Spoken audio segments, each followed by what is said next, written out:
지난 15일 기억하시죠? 정부가 수요 억제에 초점을 맞춘 강력한 부동산 대책을 발표했습니다. 그러면서 세제도 개편하겠다라는 내용을 시사했죠. 특히 보유세가 관심을 끌었습니다. 이 보유세 강화에 대한 반발이 매우 커졌었는데요. 자, 그러자 여당에서요, 돌연 보유세는 전혀 고려하고 있지 않다라면서 선을 그었고, 대통령실도 공식적인 입장은 아니다라고 진화에 나섰습니다. 부동산 세제 합리화 방안을 마련하겠습니다. 보유세, 거래세 조정과 특정 지역 수요 쏠림 완화를 위한 세제 합리화 방안을 검토하겠습니다. 아직 정부 입장에서 세제 개편과 관련된 이야기는 공식적인 이야기로 등장한 바 없는 걸로 알고 있습니다. 이 부분은 아직 좀 이른 얘기인 것 같고요. 다용한 정책 수단, 역량을 집중 투입해서 경고등이 켜진 비생산적 투기 수요를 철저하게 억제해야 합니다. 연말까지는 좀 지켜봐야 된다라는 생각이고요. 후속 관련한 무슨 세제 뭐 이런 것들은 전혀 고려하거나 검토하거나 그러고 있지는 않습니다. 저희도 방송에서 이 보유세 신설, 세제 개편안과 관련된 얘기를 여러 차례 했습니다. 이 발표 이후에 어떤 영향을 끼칠지에 대한 분석까지 했었는데, 그런데 돌연 또 보유세 얘기는 없던 게 되는 분위기입니다.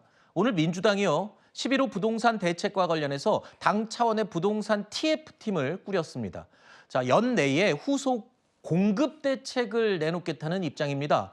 자, 원래 공급 대책 당연히 들어있었죠. 그런데 강력한 대출 추가 규제, 거기다가 세제 개편까지 얘기를 꺼냈었단 말이죠. 근데 세제 개편 얘기 카드는 쓱 뒤로 뺀 겁니다. 글쎄요. 일단 강력한 대출 규제는 계속 이어지고 있고, 교수님도 여러 차례 이거 공급이 굉장히 중요하다, 공급을 강조하셨는데 돌연 또 보유세 세제 개편 얘기가 나오면서 우리가 여러 차례 분석을 했잖아요. 근데 문제는 이겁니다. 시장이라는 게 굉장히 예민하고 민감하게 반응하지 않습니까? 정부 정책에. 근데 이렇게 카드를 넣었다 뺐다 하면 시장에 오히려 잘못된 신호를 주지 않을까 걱정이 되는데요. 공급 신호를 주겠다라는 건 이제 시장의 불안 심리를 잠재우겠다라는 이제 목적을 갖고 있는 건데, 이전에 말씀하셨던 것처럼 이제 잦은 정책 변화, 이런 것들로 인해서 불안감이 증폭된 상태에서 이제 주택 공급에 대한 신호를 주겠다. 저는 다소 좀 타이밍이 조금 늦은 것 아닌가라는 생각이 들고요. 하나를 더 하자면, 신호를 주는 건 좋은데 신호를 주더라도 매우 뚜렷하고 구체적으로 주지 않으면 이미 시장이나 많은 사람들은 이전에 다 학습 효과들이 있어요. 그렇죠. 대표적으로 3기 신도시 때 사전 청약 제도를 부활시켰습니다. 본 청약 이전에 사전 청약부터 해서 사람들이 언젠가 내가 주택을 받을 수 있다라는 믿음을 주겠다. 근데 어떻게 됐죠? 사전 청약 실패로 돌아갔습니다. 본 청약까지 이어지지 않는 경우가 대부분이었죠. 이런 학습 효과들을 갖고 있는 사람들이기 때문에 지금 이번에 주택 공급 대책을 통해서 나온 것도 향후 5년간 주택을 공급하는데, 이것도 착공 기준이니까 여기서 더 나가지 않는다면 사실 신호를 준다고 해도 그렇게 불안 심리를 잠재울 수 있을까 의문이 드는 건 사실입니다. 교수님이 여러 차례 얘기했습니다. 공급 대책 좋지만 공급 대책은 일단 시간이 오래 걸린다.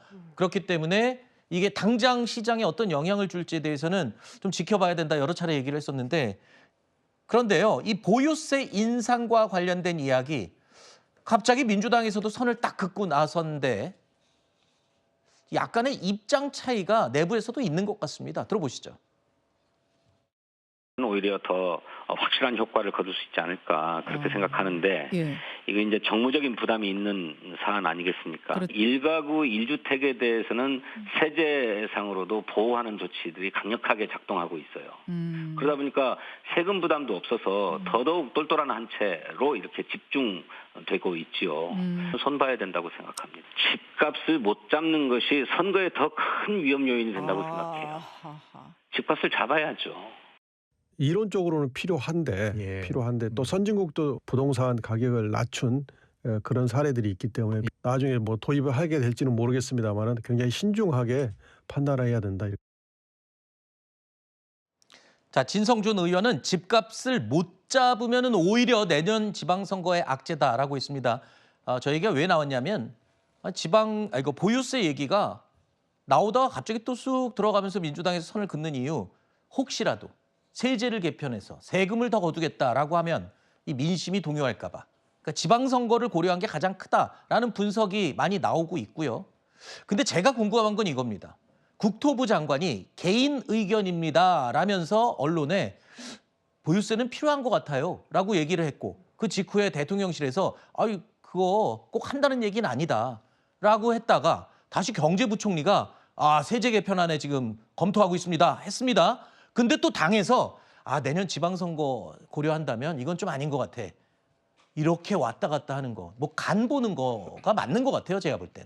간 보는 거 아니고요. 그러니까 오락가락한다, 다양한 의견이 있다, 좀 헷갈리실 수 있는데 지금 정리를 해보면 국토부 장관, 기재부 장관, 부처에 있는 분들은 보유세를 좀 만지작거리는 느낌이 나죠. 근데 당에 있는 분들은 이견이 있습니다. 아까 이건태 의원도 이야기한 것처럼 정부 부처를 운영하는 입장에서는 아무래도 이론적으로 보유세를 늘리게 되면 집값 안정을 할 수 있겠다라는 생각을 좀 갖고 계시니까 그걸 인상해야 된다고 말을 하지만 정당에 계신 분들은 다르죠. 왜냐하면 정당에 계신 분들은 이론적인 것 말고도 민심 그리고 여론의 동향을 살피고 그거에 즉각적으로 반응하는 기구가 정당이기 때문에 그렇기 때문에 이건태 의원도 이론적으로 맞지만 이게 그래도 신중하게 검토해야 된다. 만약에 이 보유세 인상 이론적으로는 집값 잡을 수 있다고 하지만 진짜 잡을 수 있을까? 과거에 뭔가 세금으로 뭔가 집값을 못 잡았던 경험들이 있기 때문에 단순히 그냥 세금 올리면 민심이 나빠지니까 선거에 악영향을 끼치니까 전 이것보다는 지금 당이나 정부나 똑같습니다. 집값을 어떻게 안정시킬 것인가에 대한 지금 목표를 갖고 같이 가고 있는 건데 아까 말씀하신 것처럼 이 공급 대책 그것 갖고 뭐 그건 장기적 대책이기 때문에 바로 막을 수 있겠냐라는 말씀하시는데